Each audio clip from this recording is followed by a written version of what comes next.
ఒక్కొక్కసారి మన ఇంట్లో మనం అలారం పెట్టుకుంటాం, అంటే అలారం దేనికోసం పెట్టుకుంటాము, అలారం మోగితే ఇంకా మనం లేచి నమాజ్ చేసుకుందాము, లేదా ఇంకా లేచి మన పనులు మనం చేసుకుందాము అనుకుంటాము. అలారం మోగుతూనే ఉంటుంది, అయినా మనం ఏం చేస్తామంటే ఇంకా అలారం మోగకుండా మళ్ళీ మనము నొక్కేస్తాం అనమాట, ఆపేసి మనం ఏం చేస్తామంటే పడుకుంటాం.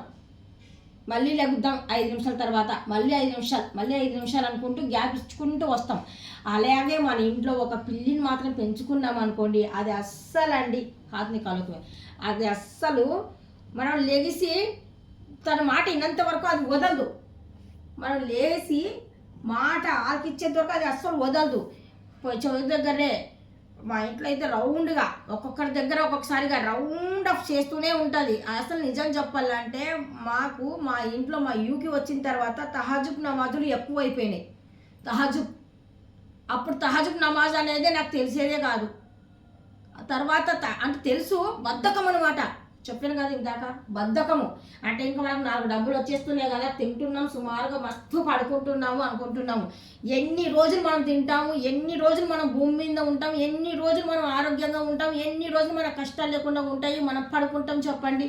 మన కష్టాలు అనేటివి వస్తాయి, మనకు బాధలు అనేటివి వస్తాయి. ఏం వచ్చినా కానీ సరే అవన్నీ తోసేసి మనం నమాజులు చేసుకొని నమాజ్ వైపు మనం తిరిగితే కనుక మనము సాధించింది ఏటి అని ఇక్కడ ఏముంది, ఏమీ లేదు. ఒక నమాజ్ తప్ప ఏమీ లేదు తెలుసా. ఎప్పుడైనా కానీ సరే నమాజే చెయ్యండి, అదే మీకు ఖాయము. ఎప్పుడైనా కానీ సరే మనం వెళ్ళిన వెంటనే భూమి ఇంత ఎలర్పుగా తవ్వి మనకి ఇలా పడుకొని పెడితే అప్పుడు కప్పేసి 40 అడుగుల వాళ్ళు వేస్తారో లేదో కూడా తెలియదు. ఇలాగ పరిస్థితులు వచ్చేసి మనకు నిలబెట్టేస్తాయి తెలుసా. అప్పుడు మనం ఏమని చెప్తాము, ఏమని మాట్లాడతాము, మనం ఎన్ని అబద్ధాలు ఆడామో ఆ అబద్ధాలే మనకి వస్తూ ఉంటాయి.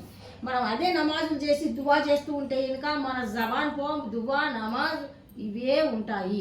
అందుకనేసి వాళ్ళ మీద ఇళ్ళ మీద మాట్లాడకుండా ఫస్ట్ ఆఫ్ ఆల్ మీకోసం, మీ ప్రాణం కోసం, మీ మంచి కోసం, మీ బాధల కోసం ఎప్పుడైనా కానీ సరే మీరు అంటే అగ్గిలో కాలకూడదు.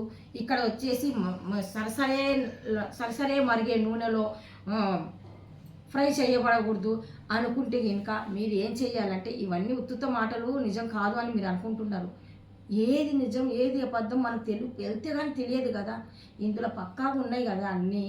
మనం చేసే తప్పేది కాదు కదా. అందుకనేసి నమాజ్ చెయ్యండి. మీ కష్టాలు మీ బాధలు ఎన్ని ఉన్నా కానీ సరే నమాజ్ చెయ్యండి. చాలామంది చూడండి నమాజ్ కోసం తెలిసిన వాళ్ళు నమాజ్ చేస్తూ ఉంటారు. నమాజ్ ఖాయం, నమాజ్ చేయండి ప్లీజ్.